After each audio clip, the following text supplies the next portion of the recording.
The Man Whore Podcast is sponsored by Alt Playground. APG is more than just a place to find couples to swap with. Alt Playground is a lifestyle community for all non-monogamous and sexually adventurous people to connect and share. And you know I started a profile. Join me over at altplayground.net. That's altplayground.net. There's no shame in wanting to last a little longer. And Promescent's Delay Spray gives you confidence to enjoy the experience without worrying about blowing your load. Get 15% off at Promescent.com with code MW15. That's MW15 at PROMESCENT.com. Now let's get to the show. Welcome to the Man Whore Podcast.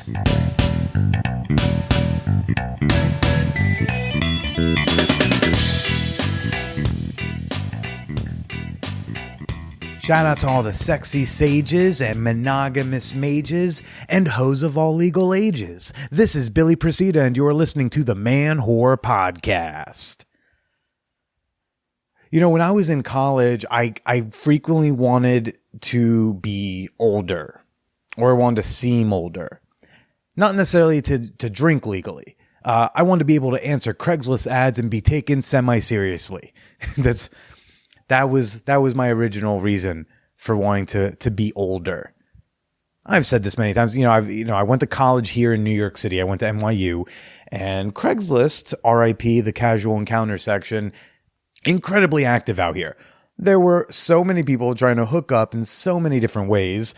I got exposed to a bunch of fetishes and kinks, not through experience, but just by reading these posts and seeing that these things are real. These are real things that real people were doing on the DL. And being 19, 20, 21, 22, being in my early 20s pretty much in general, was a difficult part of answering those ads because very frequently you would see people wanting someone with more experience, someone who they perceive to be competent. So they would, pick an arbitrary age and go like, that's the age, whether it was 25 or 30 or whatever it was. People were just picking a number and saying, that's probably when a guy's figured out where the clitoris is. Oh, yeah, that's probably about the age where a guy starts acting right. Sure, like we all gain like experience with age and as time goes on, but there's no guarantee that one has ever gotten that experience or has ever gained that wisdom or gained a skill set by a certain age. And I know from time to time I will condescend on this podcast to a Gen Z aged human being, but I promise it is all in good fun. We're just having a good time here. Because I understand the frustration of like perceiving oneself to be more mature than your age would suggest, or to be sexually competent where someone would think a college guy is not, etc. And then having people dismiss you right off the gate just because of that number. And I was very grateful for the older women who did take me around when I was in college and in my early 20s. Still grateful to them. I'm 31. I slept with this beautiful 51-year-old woman last week. I thought she's a total babe, beautiful silver hair. I loved her body, and her body looked like a 51-year-old body, and it's a hot body. There's no buts, there's no disclaimers attached to it. The age really doesn't have much to do with it other than like it's a reality. It's just like a reality of biology is the age. I've never thought that those things were negative. When I would date, I would be dating older women when I'm in my early 20s. And so I'm dating women who are in their late 20s or in their 30s, or if I was super lucky, in their 40s. And at some point they kind of want to go how old do you think I look? And I never liked that because I always felt like they wanted me to say a younger number in lieu of complimenting how pretty they were. But it's like, I think they're pretty and I can see how old they are. I see X, Y, and Z little micro things. I know how old you are. I can look at you and I got a good idea. And I think you're a babe. Like there shouldn't be anything wrong with accidentally guessing older than a woman is. Because that's not a metric for beauty. We all know incredibly ugly 20-year-olds. And we all know incredibly slamming hot 60-year-olds. Not for nothing, Joe Biden can kind of get it, in my opinion. So this episode deals with a lot of age talk, and there's a lot of age talk. There's a lot of body talk with the age talk. Jeff Abraham, my guest this week, he's 63 years old and swinging hard, it seems. Jeff Abraham, he's the CEO of Promescient. Very unusual. It's not my typical type of a guest, but this guy's a goddamn character. So if he was not the CEO of one of my sponsors, I would still want to have this guy on, and you'll hear soon because he's wild. But the topic did come up often. So get ready to hear all about that mature swinging lifestyle on this episode. But before I get to my conversation with Jeff, I want to tell you, Man HorrorCon, we've got dates. August 12th through August 15th, 2021. We've got a location, Hunter Mountain, a big ass Airbnb, and we've already got fan whores reserving rooms. I am hyped. I'm so excited to just hang out, just with people, and then I love hanging out with the fan whores because y'all are a great time. And I'm just excited to have like a relaxed, low-key, super fun weekend with some like-minded, sex-positive, sometimes slutty people. I have a link in the show notes to it, but I put together a little presentation about Man HorrorCon, the prices of the rooms, what we're going to get up to. I addressed the orgy question people seem to have every year, all of that. Check out the presentation, link in the show notes. It's available on my Patreon for free to view. And hey, when you're ready to reserve, shoot me an email at manwhorepod@gmail.com. We're going to have so much fun. I'm going to hug everybody unless they don't want hugs because we ask first. But yeah, Man HorrorCon this year, August 12th to August 15th. Get ready for it. And in the meantime, you can still connect with your fellow fan whores for free in the Champagne Room. You know about the Champagne Room? It's our super open, sex positive, supportive Discord server. And I know Discord, I promise it's not that intimidating. I am also new to Discord and I'm loving it. I'm like kind of hooked. I've actually started like joining other Discord servers. I'm in a New York Jets Discord server. I'm in a server for another podcast that I listen to. I've got to be careful because like I could just live on Discord. Who needs Facebook at that point? It's a cool app. It's a cool place. And I'm loving the conversations we're having in the Champagne Room. Today's debate of the day was, tell us why your kink or your fetish is the best kink or fetish. And other days we're saying, hey, if you were ever going to star in a porno, what kind of porno would it be? We're having some fun chats, people. One of the most popular channels in the Champagne Room is Pets, where people are just sharing pictures of their pets all day. And you should join us. Visit manwhorepod.com/Discord or click the link in the show notes and come say hi. Oh, by the way, if you get confused, you're like, I don't see the channels. Look, that's on purpose. There's a channel that says must read this. You should read that. And then you'll find out how to see all the other channels. But for now, manwhorepod.com/Discord. And, I'm not even sure if this person is in there or not, but I'm just going to real quick do a fan whore appreciation moment. This is the part of the podcast where I give a little shout out to a member of the fan whore community on Patreon. Patreon is the best way you can support me and the Man Whore podcast in all the things that we're doing. And right now I want to give a shout out to someone who calls themselves Troxler. Yeah, from the Czech Republic. Oh, that's my people, my Slavic people. Yes, I am 1/8 Czech and 1/8 Yugoslavian. Did you know that about me? Yeah, it's not all just Italian beefcake over here. Yeah, we got some other Europe in there. But hey, Troxler, thanks for being a member. Thanks for supporting the show. And you too can become a member and support the podcast and gain access to behind the scenes bonus content at patreon.com/manwhorepodcast. That's Patreon, patreon.com/manwhorepodcast. And hey, if you're not a Patreon person, you're one of those folks who's like, here, just take my money. I don't need anything. I've got all my handles, my Venmo, the Cash App, the PayPal. That's all in the show notes. It's in the show notes every week if you ever need it. And now for this week's guest, Jeff Abraham. Wow, this dude's got energy. I had to work hard just to keep up. Jeff is a 63-year-old fella who is still incredibly active in his sex and dating life. And yes, he is also the CEO of one of my sponsors this week, Promescent. If he wasn't the CEO of them, I would still want to have a conversation with this guy because he was pretty fascinating. Off of the recommendation of my dear friend Brenna over at Front Porch Swingers, because he did their show, and she was like, yeah, no, he's a great guest. He's going to be fun.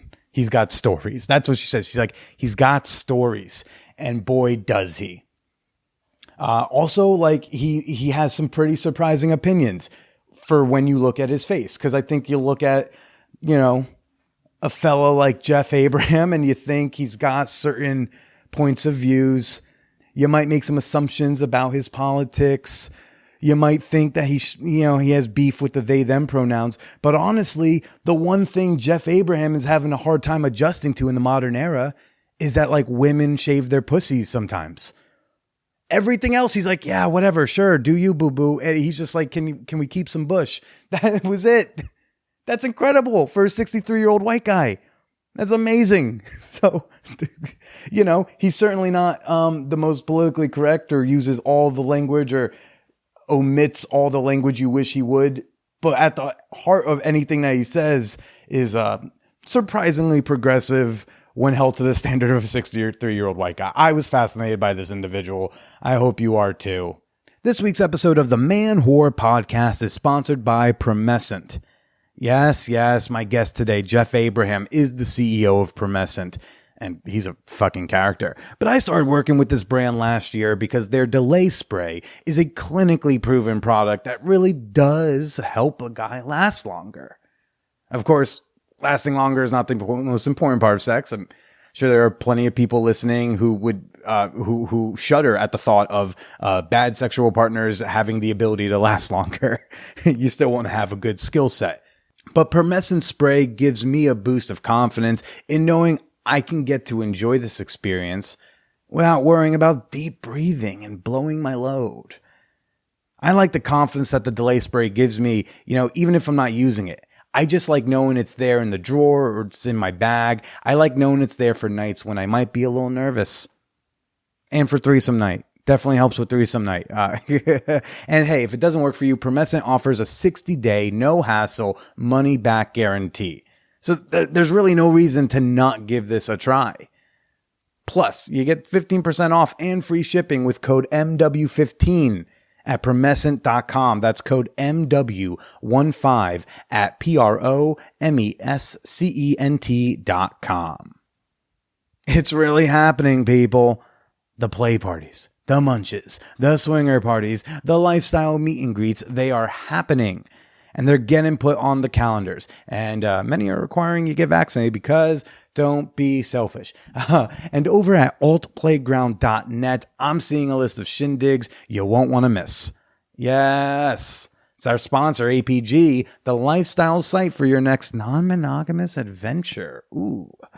One of the many features on APG is their section for play parties and shindigs and local swinger clubs.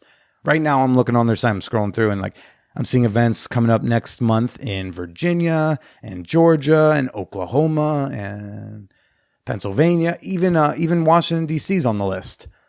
God, wouldn't it be really hot if Joe Biden was like secretly a dom on APG? She's such a babe. Become a member today for access to tons of singles and couples who want to meet. Visit altplayground.net. That's altplayground.net. The Man Whore Podcast is sponsored by HotMovies.com, the pay-per-minute adult entertainment depot.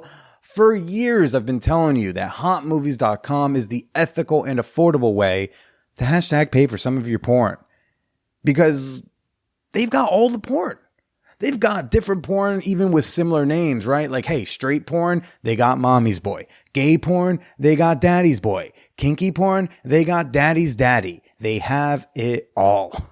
And now, Hot Movies is rolling out a monthly subscription service for what I like to call the high-volume porn consumer. Hot Movies Select Unlimited gives you access to unlimited replays on hundreds of thousands of titles on their website for just $24.95 a month. Then you can pop around any porn category and any porn studio in one convenient location. Because when my left hand is covered in coconut oil, I'd like to do as little clicking around as possible. Visit hotmovies.com, select unlimited if you're a power porn user, and use promo code MANWHORE so they know who sent you. Hotmovies.com. Let's get to the show. Stiffen your rod with a copper insert, Taking sounding to a whole new level. Yeah, you know exactly. What I mean? Oh man. Yeah, no, man. I heard things about you from my good friend Brenna at Front Porch Swingers. Okay. And she was like, he is of an age, obviously, but like for being his age, he is very progressive. So I was like, fantastic. And she's like, he's got stories. I was like, oh shit, he's got stories too. Yeah. He's got any stories that got you close to a heart attack would be really fun. I feel like that'd be a good time. But I want to say I'm here right now with Jeff Abraham, who I'm told is a well-traveled individual, as well as the CEO of Promescient. I hear you're a bit of a man whore yourself. I'm 63. I've never been married. I gravitate right now more towards relationships only because of my age, and at a certain point you have to grow up a certain degree, I still like women that are younger than me because I consider myself to be extremely active and very fit, and I like someone that has a lifestyle. To me, I want someone I can go biking, hiking, be active with, and certainly at the end of the day, hopefully be intimate with as well. But at the same time, I really like a fit, active body, and I try to keep myself that way. So I feel it's the least I could do is get that in return, It sounds like you're trying to do the fairness of like, hey, like I don't like to be with a woman with a hairier butthole than myself, but I also make sure to keep my butthole shaved. So it's like I feel like I'm also holding myself to a similar standard. You hit it right on the head. Absolutely. I don't expect anything I don't deliver. You know what I mean? And, I'm 63 years old. I still work out literally every day. Sometimes it's biking, sometimes my Peloton. Like today, it's going to be yoga and some stretching and some lifting, so at least an hour a day. I like to be very active. I think I keep my body fat at about a 14% level, which for 63 years old is really fit.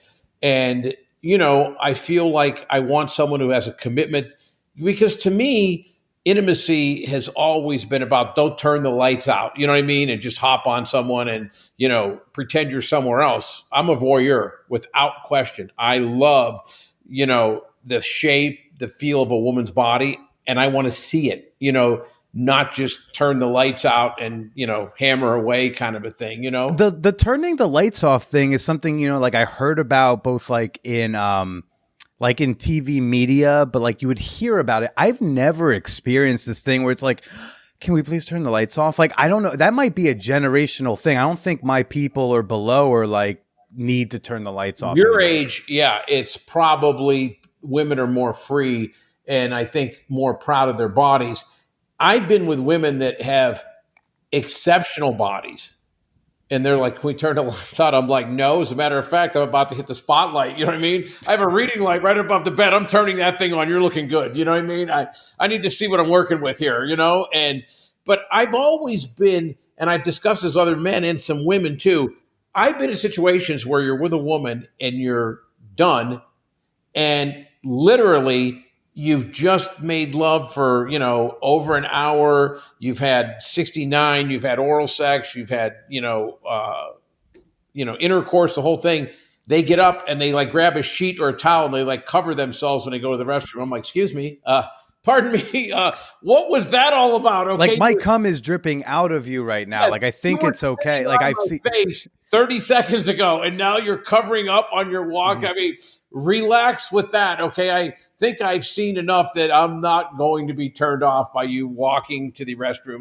I won't be traumatized by the sight of your naked body. I mean, it is wild to me because again, it's like I've heard about this. I've seen it in like movies, but I have never experienced anything like that. No, I always ask them, like, well, I just feel uncomfortable. It's like, I gained a couple extra pounds. I'm like, where? In your fingernails? I don't see it. You know what I mean? It's like, I'm pretty comfortable with you. And I think that women don't get a fair shake, to be quite honest with you, because you look on Shape magazine and every woman's magazine has a 20-inch waist, a 36C, breast and fur. As a guy, you have an inherent advantage. If you have a good personality, you're successful, you can always get good-looking women. It's a But joke. that's not enough for me, Jeff. Like here's the thing. It's like I want women I sleep with to want to fuck me without I don't know. Like I just want to lose enough weight where like I don't need to have a good personality. Like I still want to be a good guy. I just want women to be shocked when I am. That's like the type of shape I would like to be in. That is hilarious. I've had a reasonable amount of success, and I come from a very modest background. And so sometimes if I'm with a woman and this is pretty standard, like 15, 20 years younger than me and, reasonably attractive, like people pull me aside. They're like, how much you paying her, like monthly allowance? I'm like, what? They're like, I go, are you out of your mind? I've never done that ever in my entire life. They're like, what? I want to know someone's with me because they enjoy being with me. I would never do that. I've never been involved in any kind of pay for play. Never. Not that there's anything wrong with that on this show. We're very pro whore. Just that's your experience, and that's cool. No, that's my experience. And I have friends, to be quite honest with you, who will remain unnamed, who are on sugar babies or, seeking arrangements. And I swear to you, I have friends that have been married for 30 years that supposedly have these great marriages, that have these women that they pay $4,000 a month to for, twice a month access. You know what I mean? And some of my really— Is that what they call it? Access? Jesus. I thought like part of the point of sugaring was like, we're going to pretend that this is a real relationship. And then like, we're going to call them dates or oh gosh, access feels like I have access to a fleshlight, Yeah, no, that's exactly. It's access. Trust me. And it's transactional, no matter how they try to portray it. It's because I've met a couple of women, like we'll be at, someplace having lunch and they'll bring, the woman. And I'm never, ever, ever not shocked at some of these women are like 23-year-old soccer players from a university. And they've come to the point now where they're like, That's why we need to pay college athletes. Exactly. So the volleyball and soccer players don't have to be sugaring on the side. But I've actually asked them, because I'm very open, said, listen, my buddy's a cool dude, but he's like 54, not exactly happening. They go, listen, I could get a job at Chili's, you know what I mean? Like waiting on tables or whatever, and make $200 a week. I literally, meet up with this guy 2-3 times a month. He pays me $3,000, $4,000 a month under the table in cash. I'm like, it's a good thing I wasn't a female when I was in college. I would have had like 4 of those. You know what I mean? I might have never, ever got a real job. I mean, just you could have done that and made 12, 14 grand a month under the table for 20 years and banked enough of it. You could have lived the rest of your life. I mean, is that a thing that like, successful rich guys like you do where like you compare how much you pay a month for that? Is that like a thing? I mean, I've been in a situation where guys discuss it, and that's why so many times if I'm with somebody, someone will say like, how much, are you paying? And I'm like, nothing. We're dating. We're in a relationship. What? And they're like, where did you find what kind of handbag did you have to get her? I'm confused at the currency exchange. Yeah, no, they don't understand it. I'm just like, I guess at some point, if it doesn't happen organically and naturally, I have to. Maybe I'll cross that bridge, you know what I mean? But I haven't had to do it. So, I'm very comfortable. And they'll go, where did you meet her? And I go, what do you mean? Like, they're amazed. I go, in yoga. Where? I go, I was in a yoga class. I met her. And they go, it's so weird because I think when guys have a certain amount of privilege, they stop trying and feel they just go buy whatever they want. You know what I mean? I go, live your life normally, and situations present themselves, and then you obviously, go with the flow. But it's like to some very wealthy guys, it's like they can't comprehend having a relationship without there being a transaction with certain. I guess maybe it's a lack of self-esteem, and they view themselves strictly as a source of revenue and don't realize they have any other value other than that. Especially, men who are like around your age or my dad's age or older. Like, I think y'all were really raised with this idea of like man is provider. and like that is your Absolutely. role. So Yeah. it's like, yeah, well, like I guess I provide money or resources, Yes. and then you have sex with me, and that's my purpose of being, type of thing. Yes, exactly. And by the way, the part about like not trying when you have like a certain amount of like privilege or money, it's like same thing for abs. Think about all the dudes who just like naturally have a certain type of body, or they like have this like 9-inch dick and they think, well, now I don't got to try. And then that only gets you so far. That doesn't get you date number 5 as often. That's exactly. No, absolutely.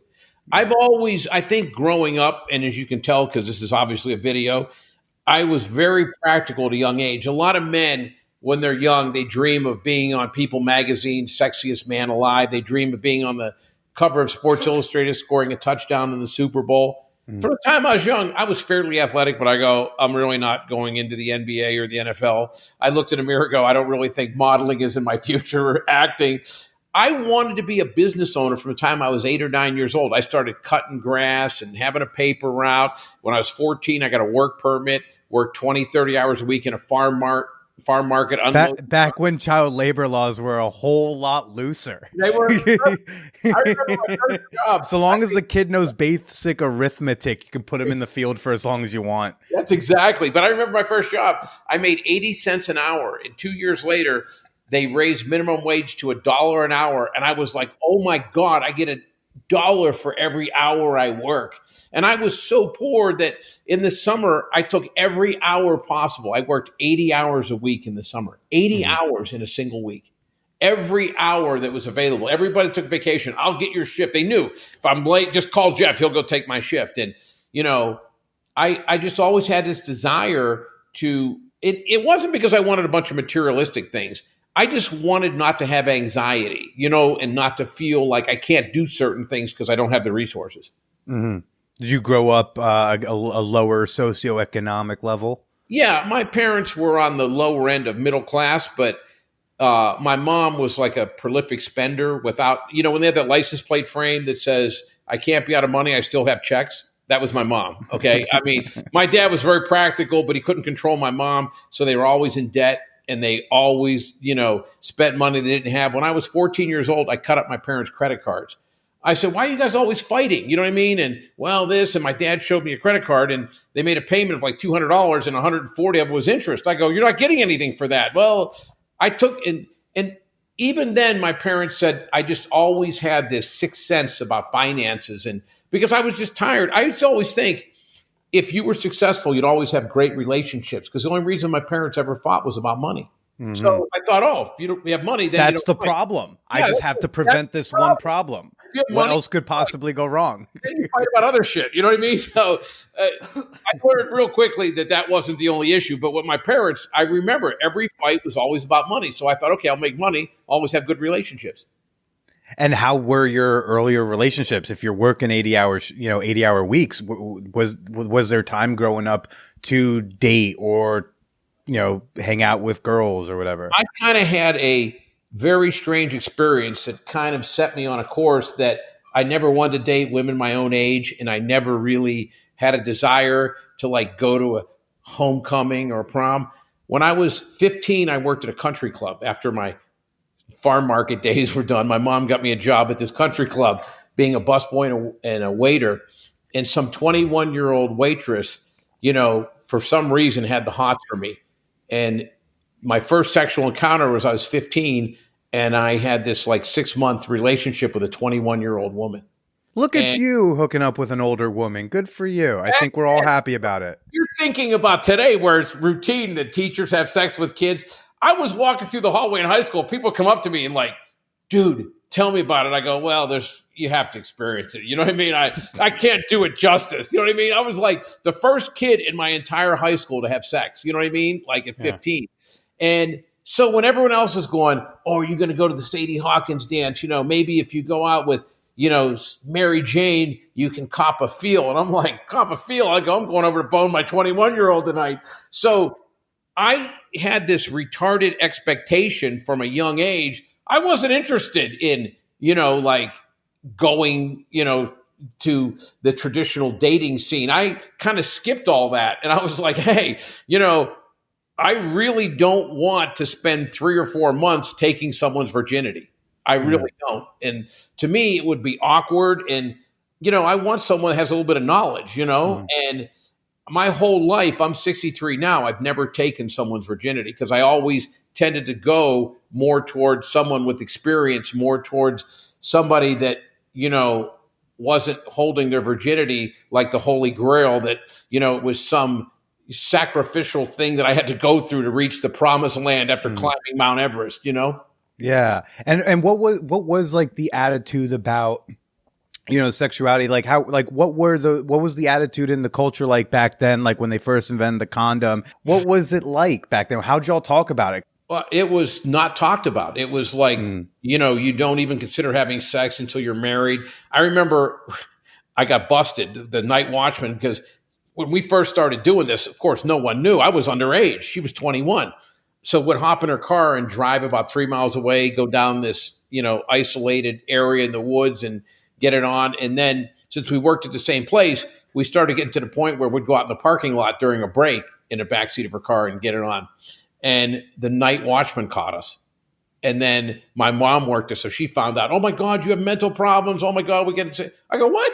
I'm like, no, you don't understand. This shit's great. You know what I mean? And it was like, why did she think you had mental problems? Because why would a 15-year-old boy want to have sex with a 21-year-old woman? That was supposedly warped. That was supposedly to, people of that generation, my parents' generation. But my father understood, because I remember we came home that night after I first got busted, and she goes, I'm going to go talk to your dad. And I went in my room, turned off the lights. I'm laying in there with the lights off going, oh shit. And then I heard her. And so she goes in the room and he's like, what's wrong? Oh, it's your son. Whenever you do something bad, it's his son. Your son did something, but when you did something great, my son made the honor roll. My son is awesome. Yeah. So he goes, what's wrong? She goes, well, he got caught, out in the parking lot having sex with some, 21-year-old waitress or whatever. And she goes, you better go in and talk to him, whatever. I go, oh, shit. So I'm thinking, oh, my dad's going to come in and beat the hell out of me or, whatever. So I'm laying there. And I got my eyes closed, so I see the light come on in the room. My dad comes in. I go, any moment now I'm going to be airborne, about to be tossed around the room. And then 30 seconds later, nothing's happening, kind of crack my eye open. And my dad's just standing there by the door, right? So this goes on for about 3 or 4 minutes. I'm like, what? So then he turns the light on, he leaves. She says, you talk to him? He goes, yeah, I got it all handled. He's fine, whatever. I was like, yeah, Dad, okay, cool. The feeling, you know what I mean? And so I was like, okay. My dad's hip. He's cool.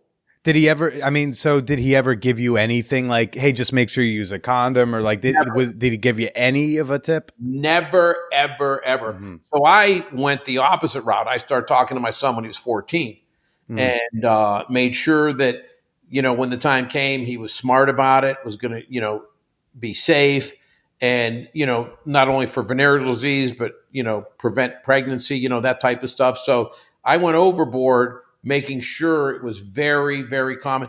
To this day, I never saw any affection between they're both dead now, so it couldn't have happened now, but I never saw the slightest bit of affection. I never heard my parents getting it on. There was never any innuendo. I think they might have had sex 4 times for the 4 kids we had in the family. You know what I mean? It was like, whatever, I mean, I remember one time at Thanksgiving, I have a brother who's 10 years younger than me. We always had the family over our house for Thanksgiving. So I was in college, and so there's a 99% chance I was high at the time. I was home, I think I smoked about freaking 3 joints to have one of these family dinners. So my little brother's 10 years younger. He was like 11. He comes in, he goes, hey, I was down at Vincent's house and, he said something, I don't understand what it means. And everyone's like, what? And, I mean, there's like 20 people in the whole family. And he's like, he said cocksucker. What does that mean? Everyone's like, oh my God, like, don't use that word, it's a bad word. And my mom sitting there very proud goes, well, at least no one can ever call me that. Swear to God. So my whole family's there, uncles, aunts, cousins, right? I turn around and look at my dad. I go, how'd you be married to her for 30 years? Everyone's like, oh my God, don't. And everyone got like real embarrassed. I'm like, no, seriously, man. Like, really? And this is back, what, like 70s, maybe 80s? 1978. Yeah.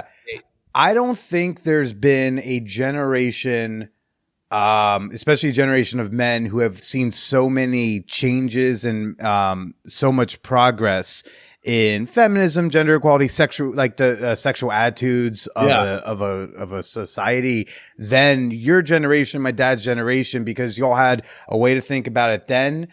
I think that, you'll have that sexual revolution go on. Then you had a tightening up. You all experienced the AIDS crisis as adults. And then, starting kind of in the 90s and 2000s until now, I mean, casual sex started to become something that was more socially acceptable. And then kink starts coming out. And now we've got they, them pronouns you're getting used to. And then there's this non-monogamy thing happening. And you're like, I remember that from the 60s. We just called that free love. So I feel like y'all have seen so many shifts in the culture than either your parents or my generation. 180 degrees. Absolutely.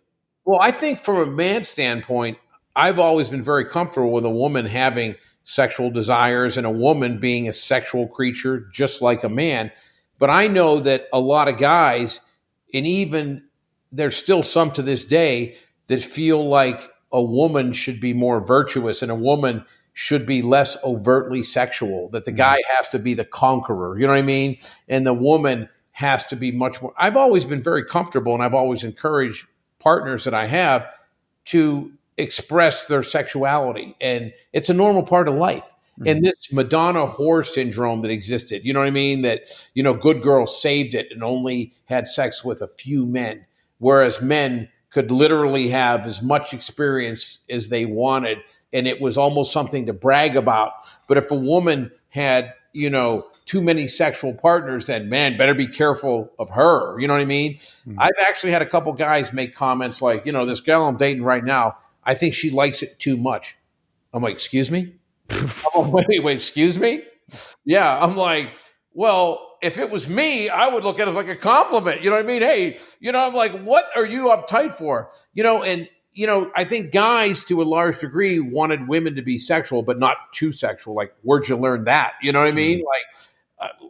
Aren't you happy I learned this technique and then brought it to you and your measly dick? Jeffrey, Yeah. like, aren't you? Not you, Jeff. I don't know why. But it's like, wouldn't you want someone who's gone off and done things, so we're not fumbling around together? Exactly.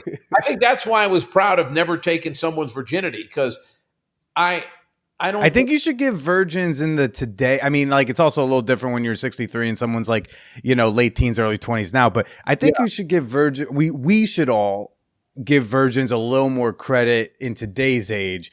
Because of the internet, they've discovered the different ways to explore sex. So like you can meet a 22-year-old virgin that is super sexual, has done a ton, maybe super kinky, happens to have never been fucked in the pussy yet, but also like is way more experienced than, any 40-year-old you meet. I had met in my early 30s a couple LDS women. Okay. And like the Mormons? Mormons, yeah. Yeah. That they're supposed to be virgins until they're married. And so at first when we met, I was like, well, listen, I know that your church, oh no, trust me, I can satisfy you, you know what I mean? Whatever. And then I was like, I don't even really miss the intercourse part of it. You know what I mean? Because they had literally, just like you said, found a way to maintain that supposed, chastity while at the same time being completely sexual, having orgasms, you know what I mean? And providing and receiving pleasure.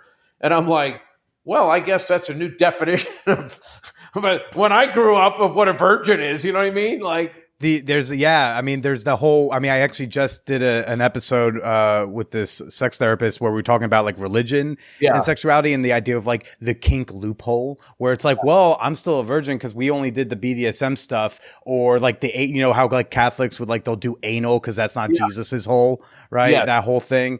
It's wild. Like people will bend over backwards to fit through some sort of arbitrary guidelines so they can maintain their purity, Exactly. So religion doesn't belong in government, doesn't belong in sexuality. Keep that shit separate. It fucks people up. Okay. Mm-hmm. It gives them these weird hangups. And like you say, you go through this gyration that technically I'm still a virgin, but by the same token, they get on their hands and knees and go, poke me in the behind. You know what I mean? But I'm still a virgin. I'm like, what?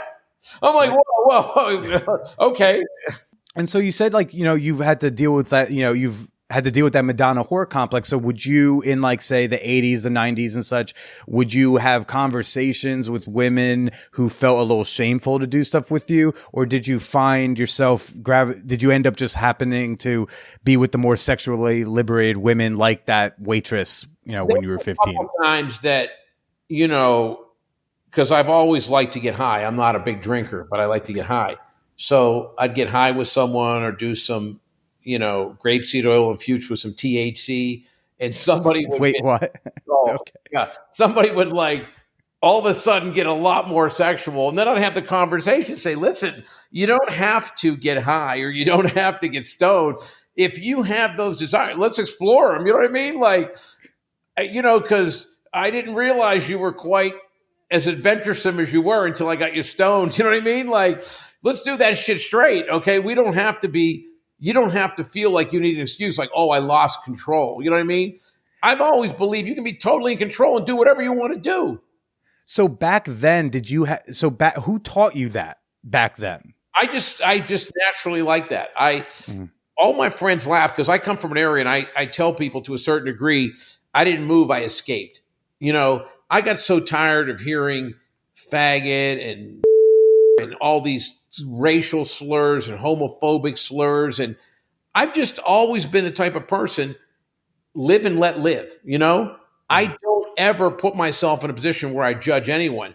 I wear Black Lives Matter t-shirts around, and some of my neighbors freak out. You're not black. Why do you have that t-shirt on? I go, because I'm a father. And I know that I have black friends that face the very reality their children are going to either be stopped, arrested, beaten, or even murdered because of the color of their skin. It's not, you don't have to be black to go Black Lives Matter, okay? I've always been the type that I'm totally open to gay rights, LGBTQ, whatever. You're like, whichever letters. You've given me the letters, I'll say yes. I'm in. Because to me, my sexuality wasn't a choice. It wasn't like I went, let me think about it. I remember, true story. So I'm 4 years old because my mom did this seamstress thing. Like, my dad was at work all day. So my mom, people would come over and have shirts hemmed and, like pants fitted and everything. So, a guy would get a suit and come over and have the pants. So I remember one time, and I was home with my younger sister who was 2 and my older sister was at school. I was 4 years old. And we had a really small home. It was like 1,100 square feet. So my room was also the changing room. So this gal came over with this like waitress's outfit, very attractive, mid-20 something woman. So she went in and stood on this little block that my mom had. My mom was pinning the dress where she was going to hem it. And I remember this thought like it was yesterday. I want to go hide in my room because I want to watch her undress. So it couldn't have been a sexual thought. I was 9 years from puberty. I already knew that I loved seeing hot women naked at 4 years old, okay? Now, I'm 63. That thought's never changed. 59 years, every time I see a good-looking woman, the first thing I think of, I wonder if she looks like naked, right? I'm like a voyeur, right? It's never changed, okay? I've never looked at a dude and went, I want to see that guy naked. As a matter of fact, I'm like in the locker room, like, hey, dude, put your pants on, okay? But to me, sexuality was never a choice. I knew that I was attracted to females from the time I was young. And that's been, fairly consistent. So I'm going to assume if you're gay, that it's the same way. You didn't have to sit there and go, guys, women, let me see. What do I like? To me, it was programmed. I knew from my earliest time that I saw men and women, I'm attracted to that. So why would I look down or chastise someone or think that someone is less than for following their natural instinct? Because it's harder to be gay than it is straight in our society because, your family's upset, you don't get benefit. So to me, I want to give everyone the opportunity to live their life and find their own happiness. And I'm not judging. So that's why, to me, moving out west was better than being in a small little coal mining town in Western Pennsylvania. Well, yeah. And so then, you move out west, did you just like kind of find your people? Is that kind of what happened? Because you're describing yourself as quite the hippie, from in back those times. Yeah, no, I was definitely a progressive thinker, and I moved to California when I was 24, and growing up in Western Pennsylvania, the town I grew up in was 25% black, and then the rest was Western European, Polish people, Italian people, Syrian people. I'm half Syrian, Arabic. And that was it. I never saw a Hispanic person, never saw an Asian person. There was very few blonde haired people. It was like, a lot of the women had thicker facial hair than me. You know what I mean? They were all that, Middle Eastern thing. And I remember when I moved to California, I'm like, why would anyone live back there? It's summer here year round. I don't have to shovel snow. There's not sleet. The cars aren't all rusted through because they put salt on the road. It was just, there was different foods, different women. It was just like, I felt like I went to a smorgasbord, and a buffet after having to eat a ham sandwich every day for my first 24 years of my life. and being so progressive minded for back then, has there been any frustrations in the 90s, in the 2000s, in this past decade when new things are being brought to you, new concepts that are being claimed as like we're moving the bar, so to speak? Has ever been frustrations like, oh, I got to learn this thing, or I don't really understand that? And maybe you're like, I'm down to figure it out, but I don't get it. No, when women started completely shaving their pubic hairs, it was kind of a shock to me because you have to get over that first feeling. Jeff, that's the thing you had trouble with. I had trouble with they them pronouns for a while. Like you're saying, no, it's whatever. I don't. All the things are cool, but what's with this pussy shaving stuff? Well, really, that's where you had an issue. Well, my early days of sexuality, women's had a bush. They didn't shave at all. Sure. It was like a freaking afro, okay? And then all of a sudden it's shaved. The first thing you think Chris Hansen from The Catcher Predator is going to tap you on the shoulder and go, hey, you're with a 15-year-old. You know what I mean? Like, it was like babies had, vaginas with no hair. You know what I mean? So that was kind of shocking. The whole thing with the pronouns and everything, I don't understand it. But like I said, I give people their own space, whatever, put any letter you want to on it. I'm cool with it. It doesn't affect me, that kind of a thing. So I never really had an issue because I kind of look at my own backyard, you know what I mean? And I don't worry about my neighbors, my whatever, and that kind of thing. So things that, like other people like, well, I'm doing this and I need my truth to come out. Hey, more power to you. Do it. I'm more concerned with things that affect me. The only things that I'm concerned about that don't affect me are climate change, this proliferation of gun violence where, a mass shooting happens every single day. Cause I go, eventually that starts touching everybody, if it continues. Those kind of things, if we have a planet that's no longer inhabitable, okay, then I'm concerned for my grandchildren, my great grandchildren. But in terms of sexuality, in terms of, identifying with genders, that's not my thing. You know what I mean? I know who I am. I'm assuming everyone else needs to go do their thing. Okay. And in this, so you're actually part of a group of people I don't think gets represented on this podcast very often. The older straight man. I think you might be the first who didn't write a book that we're talking about. You know what I mean?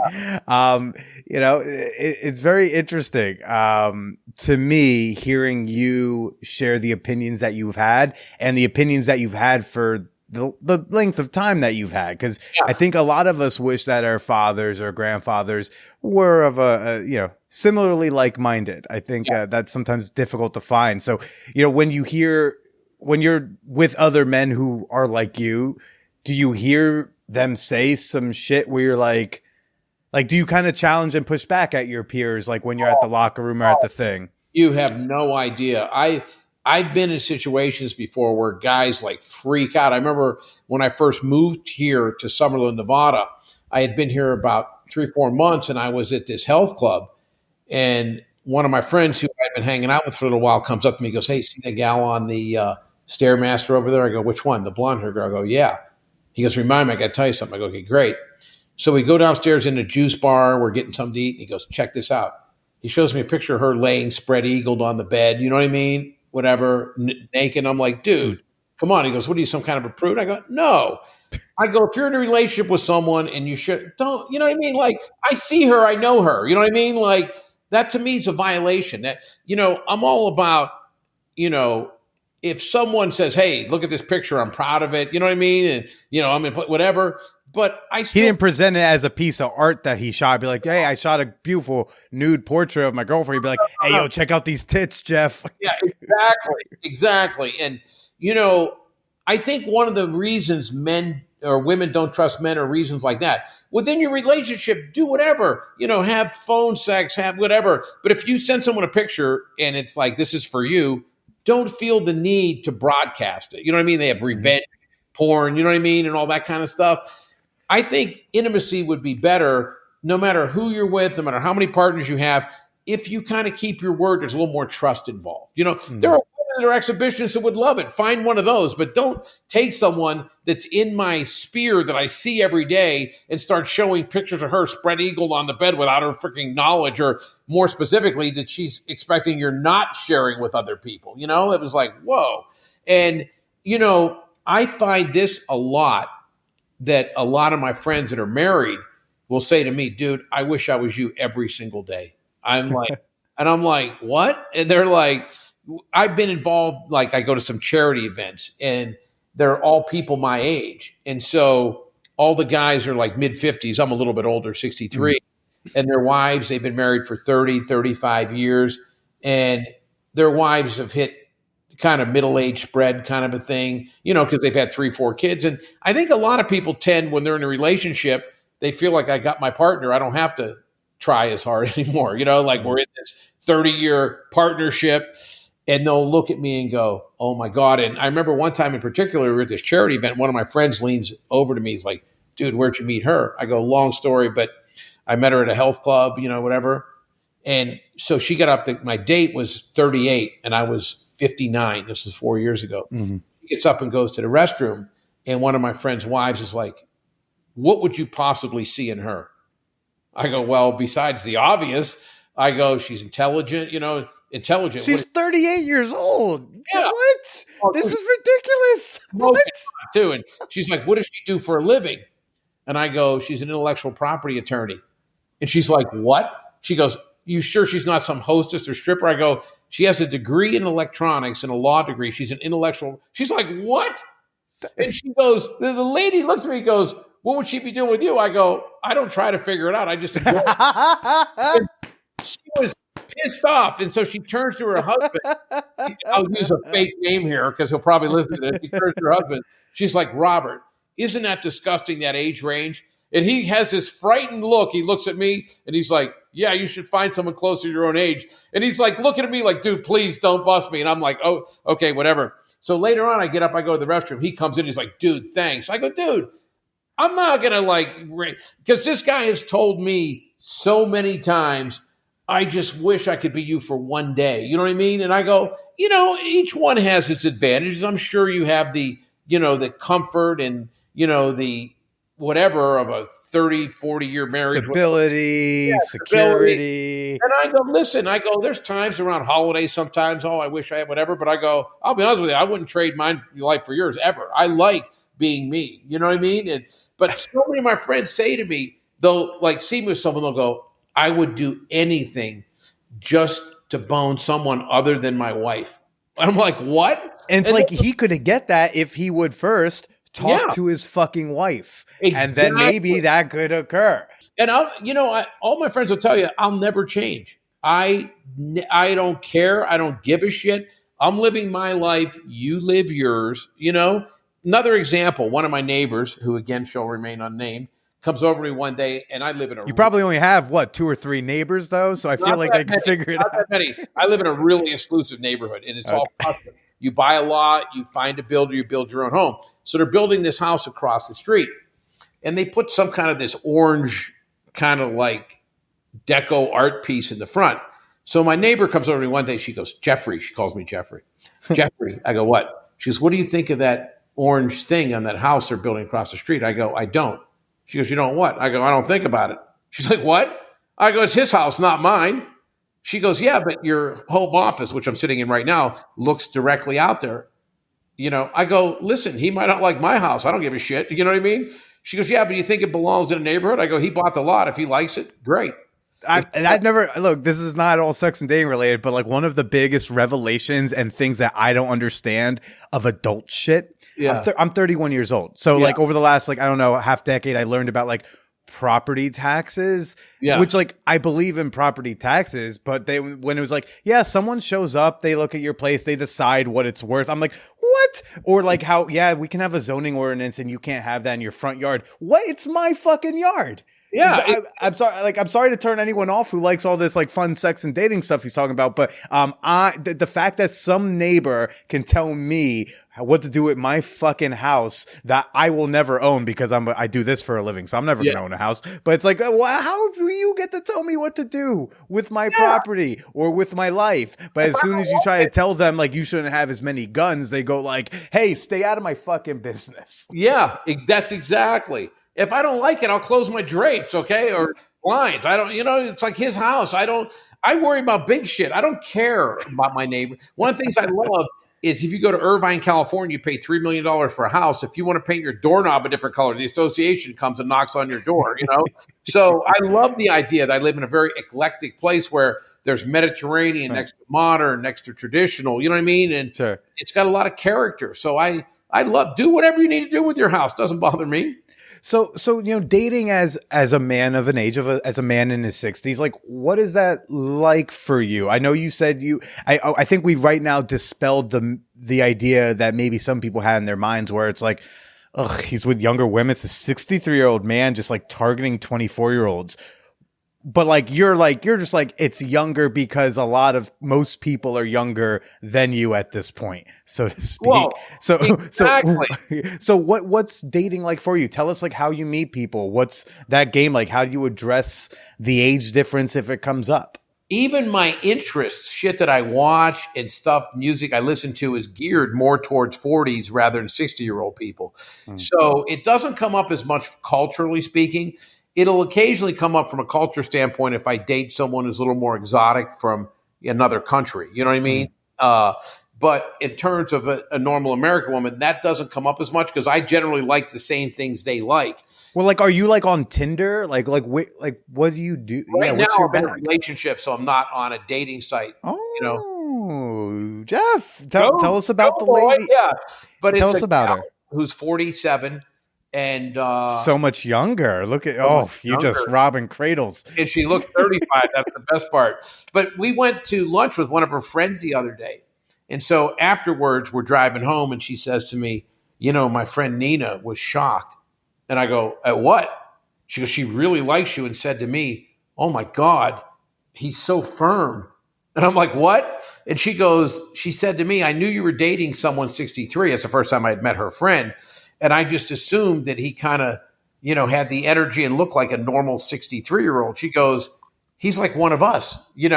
He's athletic and firm and funny and positive. And I go, yeah, I guess I don't look in the mirror and see a 63-year-old, The biggest hurdle is not the age. The biggest hurdle is people say to me, you've never been married.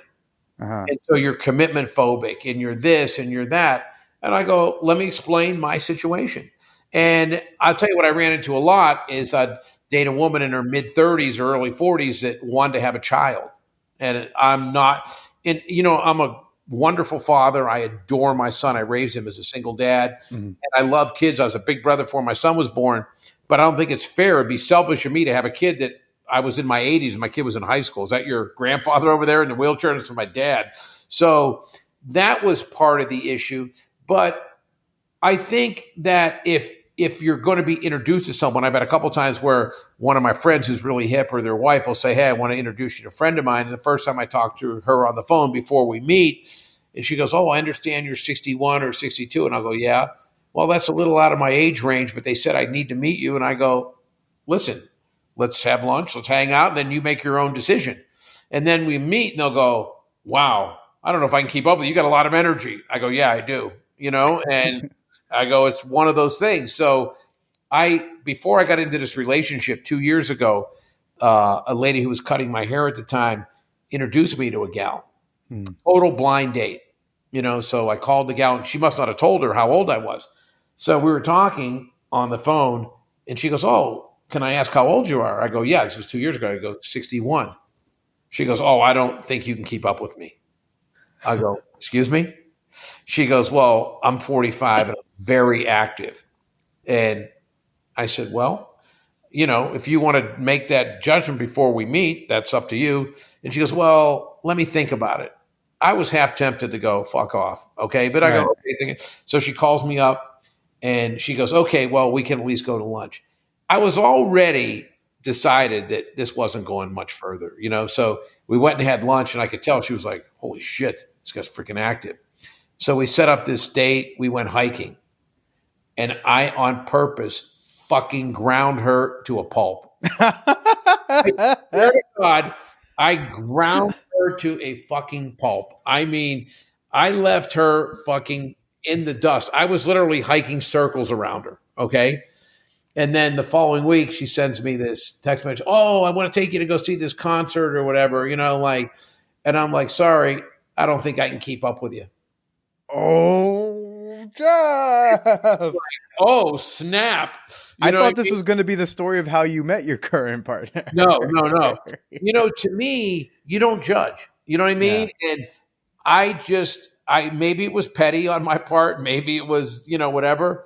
But I was like, I'll be honest with you, even when I met her for lunch, I didn't like her attitude, but I wanted the chance to show her, don't judge. Don't ever, you know what I mean? Without meeting someone, go, you can't keep up with me.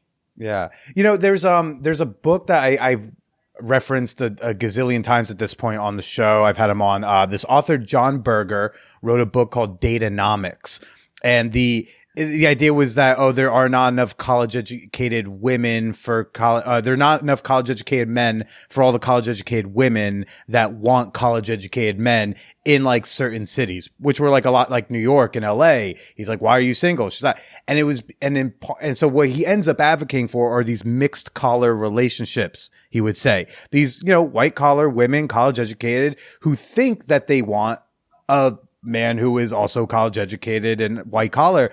But it's like, the electrician makes six figures in New York City, 90 grand in New York City, right? Like you make or they think, oh, I want someone who enjoys opera. And John's like, I don't know, I've got 2 degrees. I went to Brown. I fucking hate the opera. My grandfather, who barely I don't even think he graduated high school. The guy whose shirt I'm fucking wearing, loved the opera. Yeah. Loved it. I just found this out now that he died. I'm just finding this out. So it's like, if you open up if you uncheck certain boxes, you will see more options. And then you might actually see that there are options that you didn't think you'd be interested in.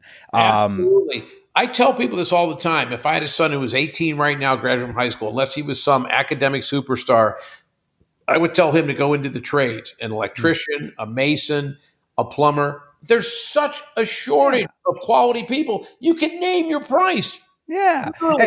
And the idea just being that, like, okay, you think you don't want to date a plumber, but like actually go on a date with a plumber. Like ask yourself, have I been on dates with plumbers? Because like maybe this plumber can be dope. Similarly with age, if we're changing the age ranges, so to speak, you might be surprised by meeting Jeff Abraham and being like, oh, fuck, I wasn't going to meet this guy because he's 63, but holy shit, he's got all this energy. What coke does he do? Because like he is ready for fun. I tell people, because people sometimes freaked out because diabetes runs very heavily in my family. So I don't drink because I was pre-diabetic. So we'll go on a first date and a woman orders a glass of wine and a waitress goes, man, I go, I'm fine. Just give me some sparkling water. And then, oh no, I'll cancel I go, what? No. And then lean over. They're like, how long have you been sober? I go, 63 years. What?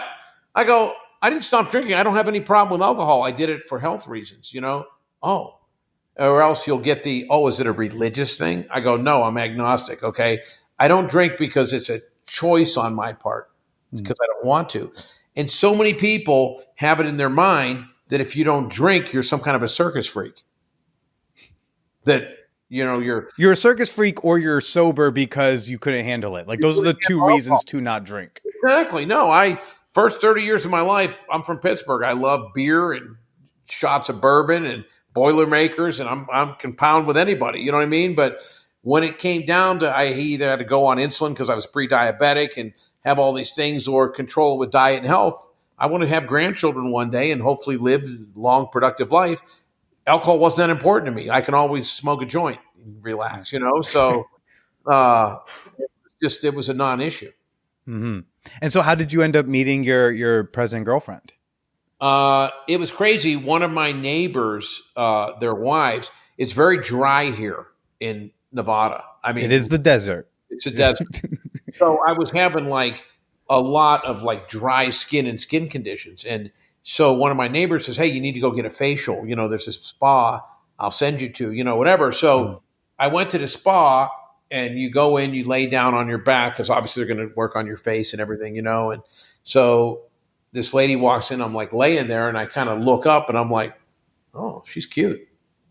Then she was leaning over. I go, wow, she's built kind of nice. I'm like, can't help it, check out, you know what I mean? Like, just see what this around. I'm like, oh my God. So after we got done and she's like, did everything, she goes, okay, I'm going to give you a sample of this, a sample of that.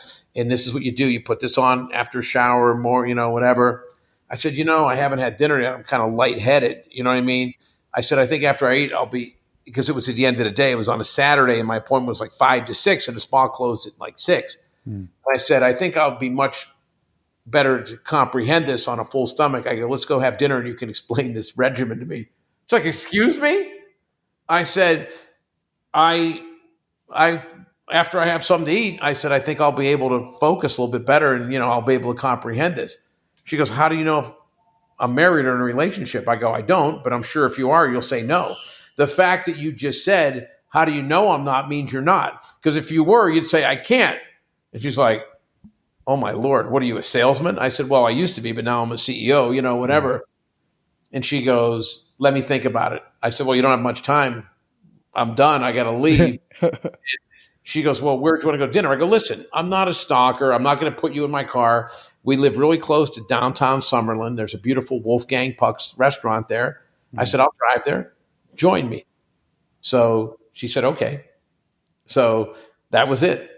And how are you enjoying the slightly more stable relationship situation as opposed to the maybe what seemed like a lot of shorter and wilder and more sexual relationships you seem to have been having over the decades? It's been great. I'll be honest with you. It's if I may ask, monogamous or? Oh, totally monogamous. Totally, yeah. Not even occasional threesomes, just straight up? Monogamous. Wow. Someone really, I mean, I don't want to feed into the narrative of like taming the wild man, but look at you. She's very youthful, very energetic. How old is she? 47. 47, right? 35, and her body is outrageous. I mean, it's absolutely. My friends are like, dude, she can't be in her 40s. I go, I promise you, she's in her 40s. And also, by the way, everyone, like I've seen 40s and 50 somethings who have like killer bodies who do look like I've seen 50-year-old women. I'm more talking to them than you for the moment, but I've seen 50-year-old women who look 50 and have incredibly attractive bodies and were really fucking hot. Yeah. Just throwing that out there to any of the older women listening right now, being like, what are you talking about? Looks 35. Can't she be 47 and hot and look 47? No, that's a good point, because there are a lot that, take good care of themselves. But, she's very sexual, has a high libido, and, I mean, we seem to be very well matched. You know what I mean? And just a great gal, communicates really well. We get along really well. Has got a good sense of humor, and, we'll see what the future holds, but I'm extremely happy right now. I'm healthy. I'm happy. Business is thriving. I think a lot of times that I look back on my life that there may have been some relationships that I let outside things influence it. You know what I mean? Like, okay. If I wasn't feeling well, it was like, well, I don't want to be hassled with someone right now. Sometimes if, like there's outside things going on with a family or even business, you're like, I just don't want the bullshit of a relationship right now. And so I think I might finally be growing up a little bit, maturing. It's about time. You know what I mean? And you start going, I have something really good here. And, I think there might have been times in my past where I looked for reasons to kind of exit stage left, you know what I mean? And maybe even manufactured them, and maybe there's just something different about her and the chemistry that we have, or maybe it's a maturity thing. But this is as happy as I've been in quite a while. And, but there's a lot to do with it. Our business is thriving. I mean, insanely thriving. Yeah. And, I'm very happy health wise. My son looks to be getting, I think, engaged later this year, early next year, and starting a family. And, I'm just in a really, really good place right now, and I'm enjoying it, and, right now I'm not looking to make any changes in any area of my life. That's fantastic, Jeff. I'm very happy to hear that. At 63, finally figuring out what makes you happy. Better late than never. You know what I mean? Yeah. And you are the CEO of Promescent, which is a sponsor here at the Man Whore Podcast. This is also not a normal thing. I don't know if you know. I just want to let you know first. I've had a very fun hour so far chatting with you. To the point I had to secretly DM Brenna while you were sharing one of your stories. Be like, this dude's hilarious. I was like, because normally so I get a lot of people who oh, I have this product and I also want to come on. And I'd be like, I'd rather you buy ad space, but one of your employees pushed for you so hard, and then talked to Brenna, and you've been very surprising. I even in the things that I didn't like them in the way I thought I would. You're a very interesting human being, and you are the CEO of this product Promescent, which is like a delay spray that I have used myself, and not that, and I want you to tell us a bit about it in a little bit, but it's not that early ejaculation or anything like that is. Not all early ejaculation is this medical disorder, quote unquote premature instant ejaculation. And not all early ejaculation is bad. However, for the same reasons I was comfortable promoting something like Blue Chew, yes, which has been a past sponsors, I enjoy the Promescent as a backup, as a fail-safe, as a peace of mind. I honestly I've had the bottle that y'all sent me, or one of them I've had in my backpack kind of always, because I'm I know it's in the bag if I feel like I need it, and I've used it a couple times and I know it works. So it's not that I need to use it every time, but I every time knowing that I can if I need to. It's like an insurance policy. Here's what I tell people. You don't need insurance until you need it, and then you go, shit, I wish I would have had it if you don't have it. Here's what I tell people. The average man during intercourse, penetration thrusting lasts 5 minutes and 42 seconds. The average female takes 18 minutes to achieve climax. So, of course, that's why men start, think about baseball scores, go, I'm the master of cunnilingus, there's 7 trillion vibrators in the world.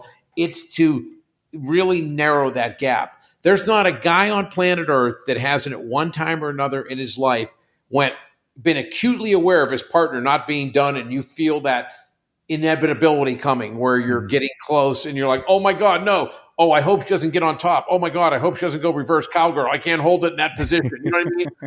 Sex should never be about anxiety. You should never be it should be about reckless abandon. Wouldn't it be better to have the thought in your mind, I think I'll give her 2 orgasms instead of 1 today. You know what I mean? Before I'm done. That's a much more positive thing. And a lot of women suffer in silence because there are people that just assume that they can't have vaginal orgasm through sex because the woman takes a lot longer than a man. And I use the product occasionally, not every time. If there's a time I'm in a new relationship, you tend to be the intimacy and the feeling of arousal is much heightened because it's brand new. I want to be enjoying every second of it. You know what I mean? And it takes one less anxiety out of the equation. And, we have people that send us testimonials that'll go, I didn't even think I needed your product, but I was there buying condoms and lubes, or I was buying VitaFlux. We have something, it's a nitric oxide supplement for getting better erections. And then I go, well, let me try this. And they go, I just feel so much more comfortable now knowing I don't have to think about that. Am I lasting long enough? Is she done yet? Is she done yet? You know what I mean? Oh my God, I got to wait till she's done, kind of a thing. So like you said, it doesn't mean that you have clinical PE. It doesn't mean that you have this major issue. I mean, here's an analogy I use. If someone went up to Michael Jordan, who is, arguably the best or second best basketball player who ever lived, and said, you're shooting free throws at 89.9%. Would you like to shoot them at 90%? You know what he's going to say? Absolutely. If someone goes to Tiger Woods, you average 17.4 putts per round. Would you like to average 17.3? Absolutely. By that same token, Johnny Sins is one of our ambassadors. Johnny Sins is a porn star, everybody. Yeah. 2019, 2020. It's secure men who are great lovers who satisfy their partners go, hey, I'd like to, have another little arrow in my quiver.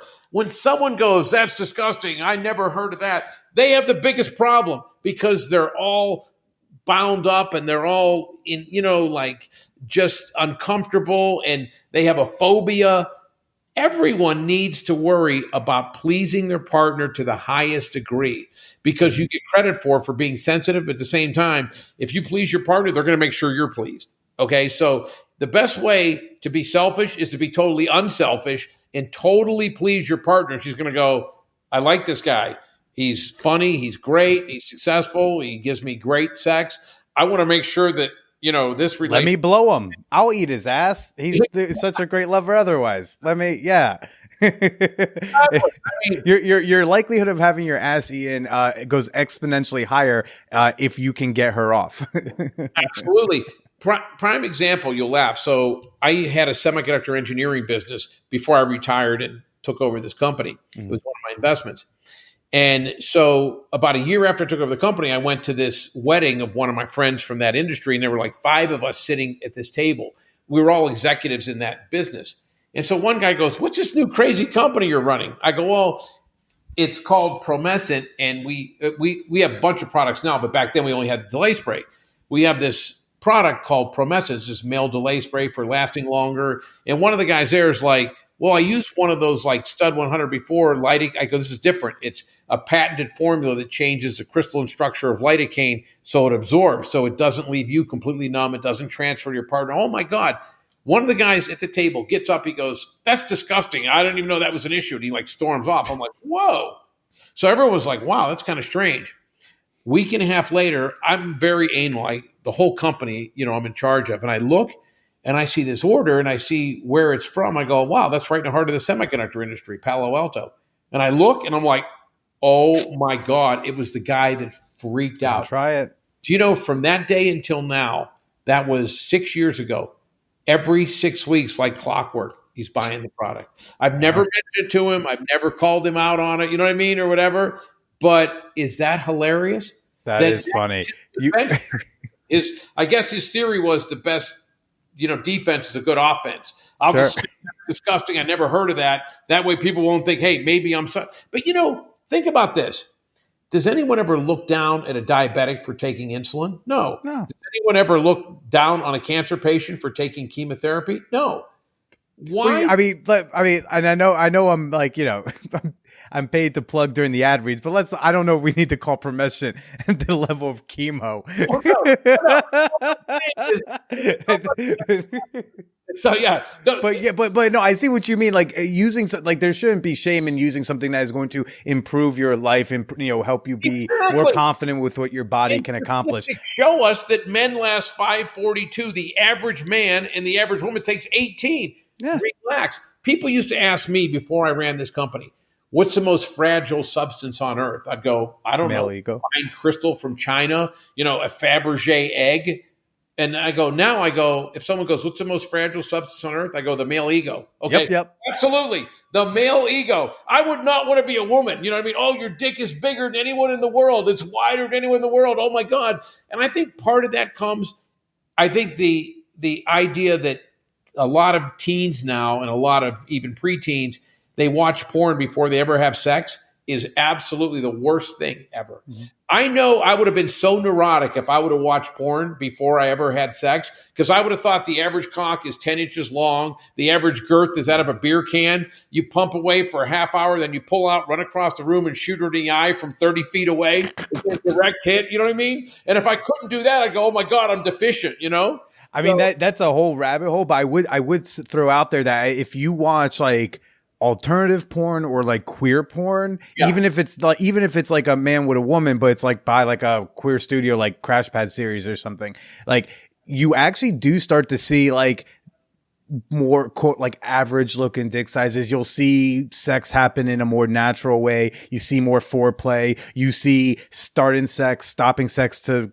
do fingering or eating out and then going back to, you start seeing something more realistic. But yeah, if you see that gonzo, that mainstream porn, and that's your education for sex, absent any other sex ed, then yeah, man, like you're fucked. And I do think that, like I said, the delay spray was definitely an interesting experience, and it really let me, like, I haven't used it in months. It's been in my bag anytime I go to, like, if I'm going on a date and I happen to like have a backpack with me with like a couple sex toys or change of clothes or something, it's always in my bag. And I know it's always in my bag. And I always am like, if I feel like this is too much and I would like to use that, I can do that. I will say, unless you actually suffer from like clinical PE, don't use too much.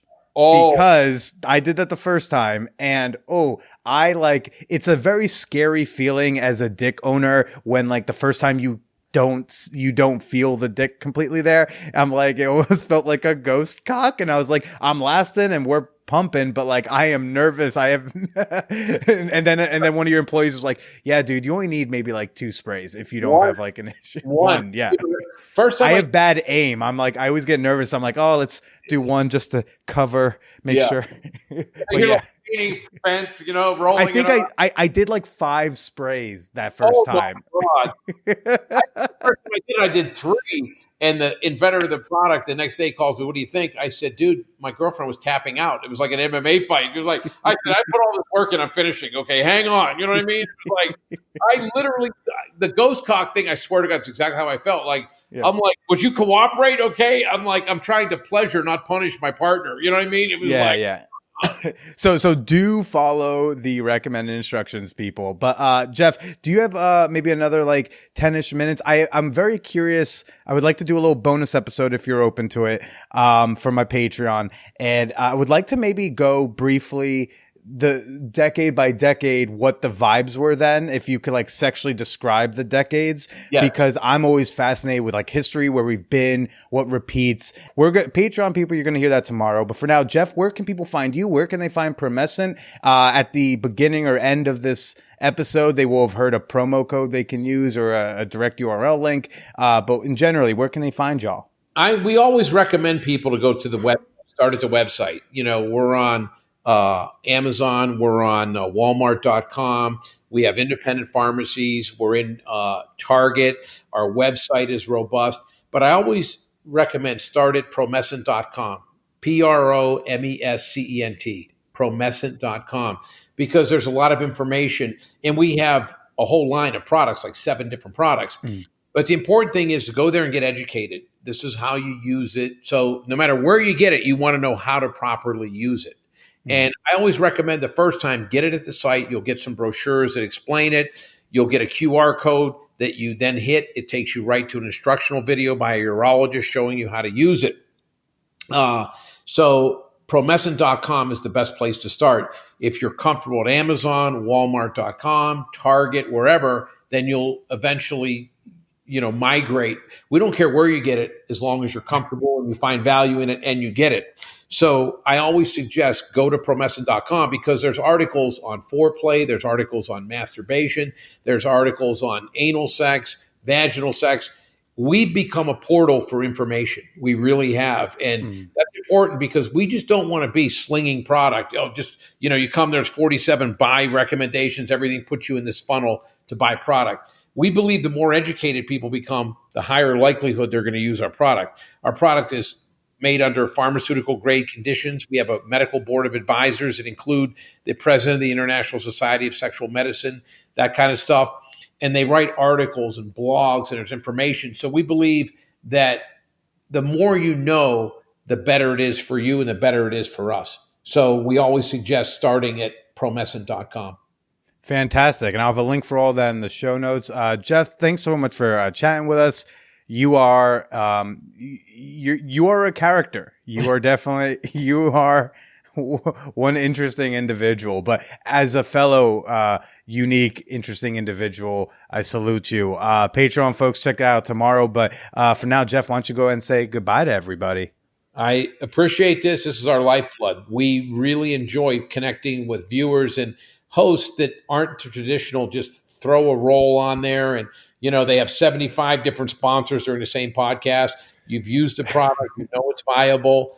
And I had listened to your podcast before, and I said to them, get me on there. I want to go on there. It fits my style. If someone goes, before we do this, don't say anything controversial, and don't do this, and don't swear, and don't do this. And, I'm like, I'm not a clinical guy. You know what I mean? I'm real. Definitely not. Yeah.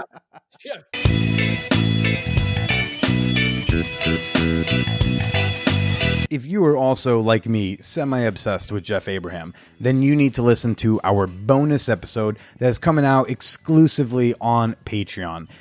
And wow, this is one of my favorite bonus episodes we've done in a while, because we really just went through each of the decades from the 70s to now and kind of just got like a vibe. He really like describes like what was the taste, what was the jam, what was the sexual attitude of those eras. And he did a really great job of doing it. So you can gain access to that bonus episode as well as over 200 bonus episodes at patreon.com/manwhorepodcast. That's Patreon, patreon.com/manwhorepodcast. I'd love to know what you thought about this week's episode. You can join the conversation in the Champagne Room, which is our sex positive Discord server, over at manwhorepod.com/Discord. Or you can shoot me an email with your comments, your questions, your criticisms at manwhorepod@gmail.com.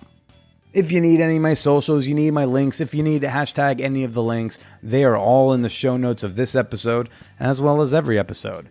Are you feeling raunchy? Are you feeling randy? Do you think I'm kind of pretty? You may want to go check out my free OnlyFans. Come say hi for free. Come flirt for a little extra at onlyfans.com/Call Me Billy. Oh, and one last thing. I forgot to say this in the intro. Folks, I was on the latest episode of Shameless Sex. Almost all of you know and love the Shameless Sex podcast with my dear friends, Amy and April. So go check that out. We talk a lot about the OnlyFans, and we talk about some pandemic sexuals. It's a good time. They tell me it was hilarious. So go check that out. And you know what? Am I just plugging? Are we just doing all plugs right now? Okay, everybody. I don't know really what else to say to you right now. So I'm I'm gonna very unconfidently close out the show by telling you to get vaccinated and stay slutty. But only one of those two things will keep you alive from COVID-19. The other one's really just like a fun extra thing to do.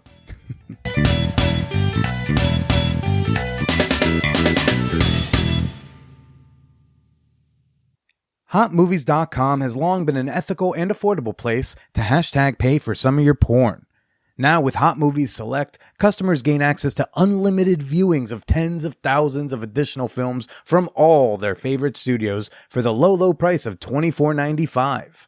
Visit HotMovies.com, click Select Unlimited, and use promo code MANWHORE at checkout so they know who sent you.